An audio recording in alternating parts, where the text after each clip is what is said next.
എന്താണ് സോഷ്യലിസം? ഈ ചിത്രത്തിൽ രണ്ടാളുകളെ കാണാം. ഒരാൾ ഡോക്ടറാണ്, മറ്റൊരാൾ ശുചീകരണ തൊഴിലാളിയാണ്. ഇതിൽ ആരാണ് മഹത്വമുള്ളയാൾ?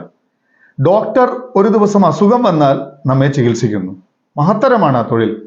പക്ഷെ ആ ശുചീകരണ തൊഴിലാളി ഓരോ ദിവസവും നമുക്ക് അസുഖം വരാതെ നമ്മളെ സൂക്ഷിച്ചു നിർത്തുന്നു. അവർക്ക് തുല്യമായി ബഹുമാനം ലഭിക്കുന്ന സാമൂഹ്യ സ്ഥിതിയുടെ പേരാണ് സോഷ്യലിസം. ഒരു കൽപ്പണിക്കാരൻ ഇല്ലായിരുന്നുവെങ്കിൽ ഈ ഡോക്ടർ ഏത് സ്കൂളിൽ പഠിക്കും? ഒരു മരപ്പണിക്കാരൻ ഇല്ലായിരുന്നുവെങ്കിൽ ഈ ഡോക്ടർ ഏത് ബെഞ്ചിൽ ഇരുന്ന് പഠിക്കും? ഒരു ഡ്രൈവർ ഇല്ലായിരുന്നുവെങ്കിൽ ഈ ഡോക്ടർ എങ്ങനെ കോളേജിൽ പോകും? എല്ലാ തൊഴിലുകളും എത്രമാത്രം മഹത്തരമാണ് അല്ലെ? ഭഗത് സിംഗ് പറയുന്നു, ലോകത്തിലെ ഏറ്റവും വലിയ വിപത്ത് തൊഴിലാളികളെ ചൂഷണം ചെയ്യുകയാണെന്ന്. വലിയ വലിയ കെട്ടിടങ്ങൾ പണിയുന്ന തൊഴിലാളിക്ക് സ്വന്തമായി കൂരയില്ല. ലോകത്തെ മുഴുവനും ഭക്ഷണം കൊടുക്കുന്ന കൃഷിക്കാരന്റെ മകൻ പട്ടിണിയിലാണ്.